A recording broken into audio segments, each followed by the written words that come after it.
Take 20. Sorry. Hi, folks. I'm Steve Meehan. This is Debbie Meehan, my wife.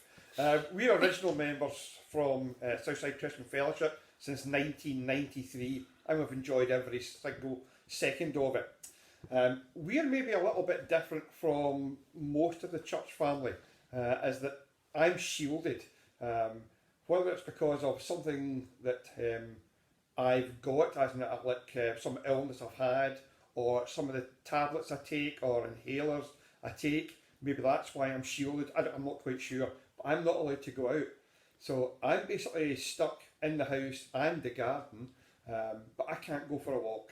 I can't go outside, round the block for half an hour. It's not on. I have to stay inside for at least the 12 weeks. And quite honestly, I think it's going to extend from beyond that. But now I'm going to pass you on to Debbie, and let her do some of the talking. Matter of fact, she'll do most of the talking. So there'll be no change there. Debbie. Thank you. How will we survive lockdown?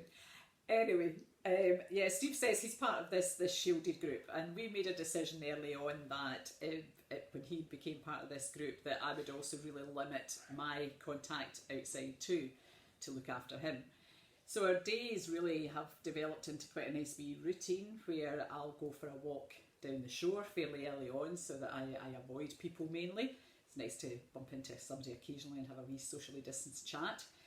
And we do that, I do that, and then come back up the road and we have a coffee, and we quite often sit out in Steve's wee favourite seat in the garden. That's the wee seat that I dream about during the winter time when the weather's bad.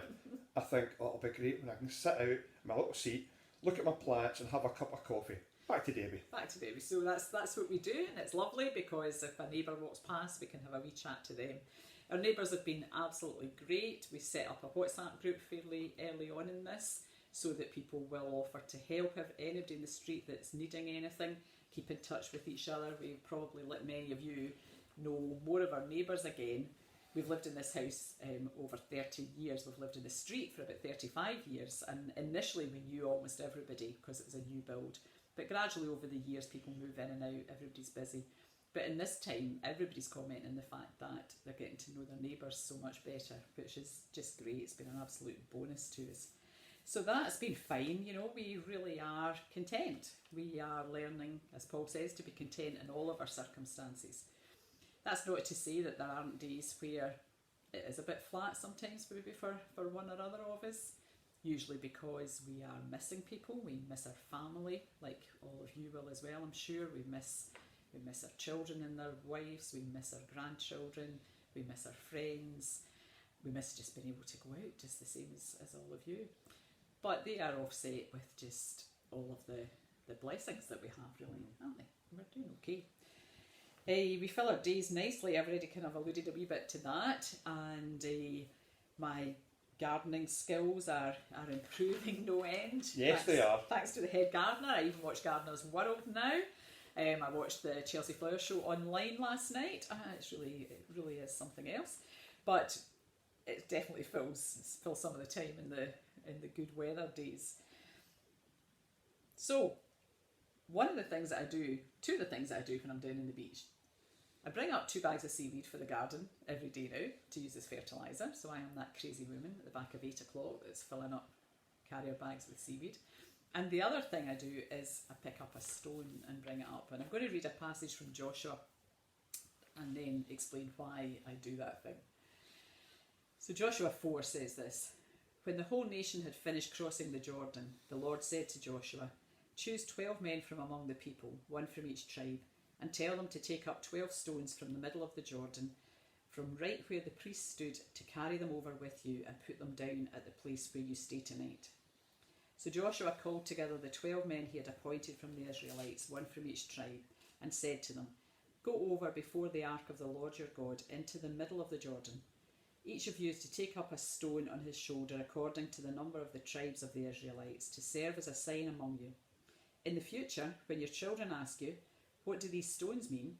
tell them that the flow of the Jordan was cut off before the ark of the covenant of the Lord.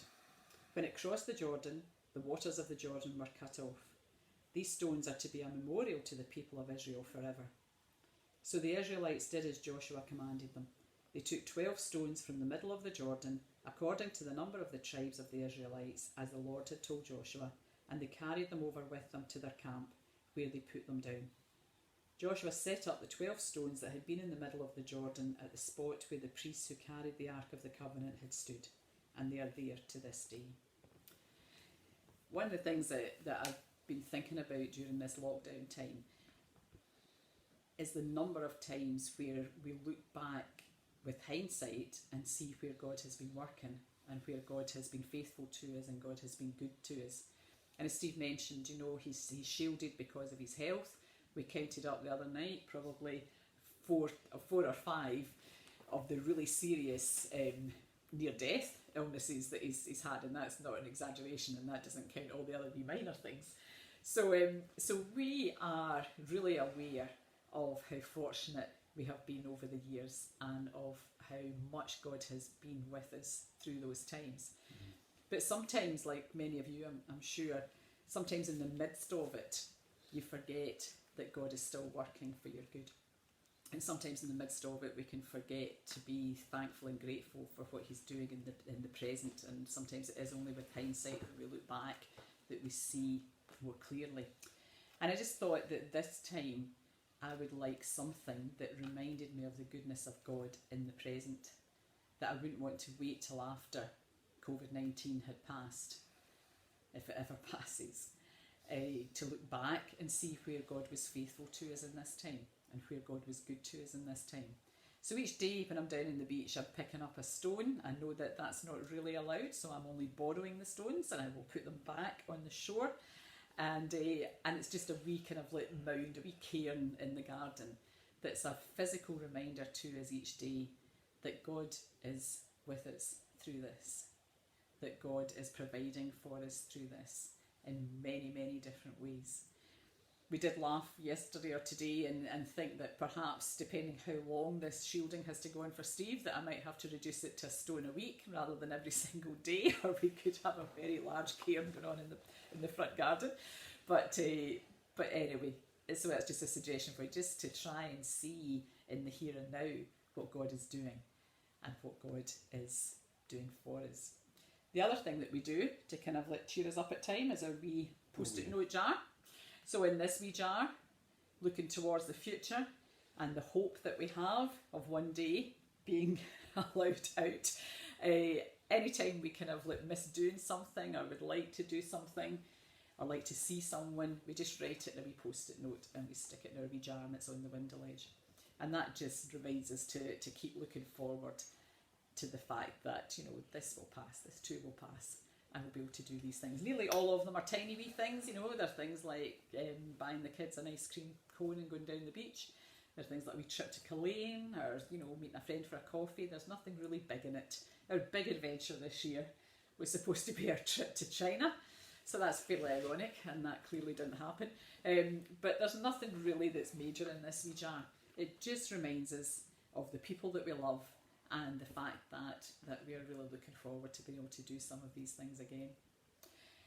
So that's our hope in the future. And, and again, we were saying that one of the reasons I feel that we do see what God has done for us in the past and we do see what God is doing for us now is because we do have that faith. And we have that faith in Jesus, which has seen us through many a time. And people have got more time on their hands just now. If faith in Jesus, what does this mean to be a follower, to be a disciple of Jesus, is something that you've often wondered about and you've never actually taken the time or never had the time to do anything about it, then Alpha, for instance, which is just a really non-threatening way of finding out more about the Christian faith, has now gone online too, like almost everything in life. So I would really encourage you, we would both really encourage you. We've done Alpha courses, we've done one ourselves, we've led a couple of them in the past, a long time ago. And in true teacher style, there's no such thing as a daft question, and therefore Alpha is a place that you can ask any questions that you had, and people will respond to them.